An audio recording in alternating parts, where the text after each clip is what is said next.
एक वृद्ध पिता अपने जीवन के अंतिम क्षण में अपने इकलौते बेटे को पास बुलाकर कहा, बेटा, मैं तुझे कुछ अमूल्य उपदेश देना चाहता हूँ, जिससे तू एक खुशी और आनंदमय जीवन बिता सकता है। वे उपदेश है 100 सिर वाला मछली खाना, माँ का हमेशा मुंडन करवाना, घर के आंगन में बाजार लगाना, कुछ समझ ना आए तो 3 सर वाले आदमी से पूछना। इतना कहकर उनका मृत्यु हो गया। बेटा इन उपदेशों के बारे में कई दिनों तक सोचता रहा, लेकिन इनका अर्थ समझ नहीं पाया। ऐसा सोचते सोचते एक दिन उसके दिमाग में एक ख्याल आया, क्यों ना मैं उपदेशों का पालन करके देखूं।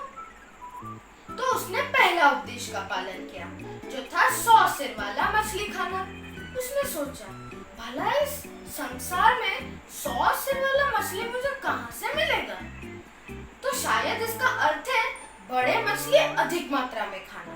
तो उसने यही किया, जिससे खाना और पैसा दोनों ही नष्ट हुए। किसी भी प्रकार का लाभ न होते देख उसने दूसरे उपदेश को अपनाया, जो था माँ का हमेशा मुंडन करवा लेना। तो उसने अपने माँ का मुंडन करवा लिया।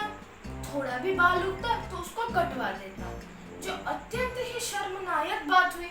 लोग उसकी निंदा करने लगे, उसे बहुत ही बुरा लगा। इसलिए उसने तीसरे उपदेश को अपनाया, जो था घर के आंगन में बाजार लगाना। तो उसने अपने गांव के सारे दुकानदारों और व्यापारियों से घूम घूम कर जाकर आग्रह करने लगा, कृपया मेरे आंगन में आकर बाजार लगाइए, कृपया मेरे आंगन में आकर बाजार लगाइए। लोग उसे पागल कहने लगे, क्योंकि भला इतने छोटे से जगह में बाजार कैसे लग सकता है। उपदेशों का पालन करके किसी भी प्रकार का उन्नति न होते देख बेटा बहुत ही मायूस हो गया। ऐसे कई दिन बीत गए। एक दिन उसके माँ ने उसे आकर याद दिलाया कि बेटा, तेरे पिता ने तुझे और एक बात भी कहा था, अगर कुछ समझ ना आए तो 3 सर वाले आदमी से पूछना। बेटा इसके बारे में सोचने लगा कि मुझे तो 3 सर वाले आदमी कहीं नहीं मिलेगा। चलो मैं सबसे पूछ कर देखता हूँ। तो वो गांव से गांव, शहर से शहर सबको घूम घूम कर पूछने लगा, क्या आपने 3 सर वाले आदमी को देखा है? भैया क्या आपने 3 सर वाले आदमी को देखा है?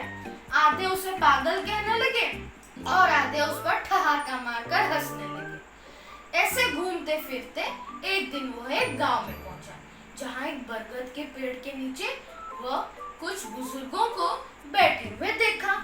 उनसे जाकर जब वो पूछा कि क्या आपने 3 सर वाले आदमी को देखा है, तो वे थोड़ा मुस्कुराकर उसे कहे, बेटा, हमारे गांव के अंतिम भाग में एक छोटा सा कुटिया है, जिसके बाहर तुम 3 सर वाले आदमी को बैठे हुए पाओगे। बेटा बहुत ही खुश हो गया और गांव के अंतिम भाग के लिए रवाना हो गया। वहां पहुंचने के बाद वो क्या देखता है कि सचमुच दूर से एक कुटिया के बाहर कोई 3 सर वाला आदमी बैठा है। और जब वो पास गया तो और भी आश्चर्य हो गया, क्योंकि वो कोई 3 सर वाला आदमी नहीं बल्कि एक अत्यंत दुर्बल वृद्ध व्यक्ति थे, जो उठकर चलने के लिए भी सक्षम नहीं थे। वे अपने सिर को अपने 2 घुटनों के बीच ऐसे रखकर बैठे थे, जो 3 सर की तरह दिख रहा था, 2 घुटने और उसके बीच में एक सिर।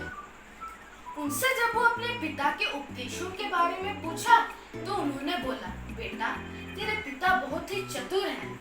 100 सिर वाले मछली खाने का अर्थ है छोटे छोटे मछली खाना, क्योंकि अगर तुम छोटे छोटे मछली इकट्ठा में पकड़ते हो तो वो 100 सिर की तरह दिखता है।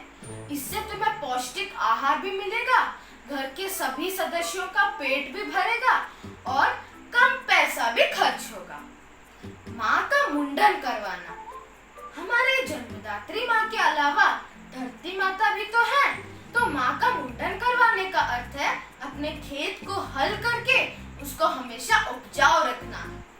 तीसरा उपदेश, घर के आंगन में बाजार या हाट लगाना। इसका अर्थ है अपने आंगन में ही तरह तरह के सब्जियां, फलों को उगाना, जिससे तुम्हें हर चीज के लिए बाजार न जाना पड़े, तुम स्वस्थ भी रहो और पैसा भी कम खर्च हो। और चौथा उपदेश, कुछ समझना है तो 3 सर वाले आदमी से पूछना। इसका अर्थ है अगर तुम्हारे जीवन में किसी भी प्रकार का मुसीबत आए तो अपने गुरुजनों का सलाह जरूर लेना, क्योंकि इस जीवन के विराट समुद्र में वे इसके आखिरी लहरें हैं और बुजुर्गों का जीवन तो अनुभवों से भरा पड़ा है। यह सारी बातें सुनकर बेटा बहुत ही प्रभावित हुआ। उन्हें धन्यवाद अर्पण करके वह खुशी खुशी घर लौट गया। धन्यवाद।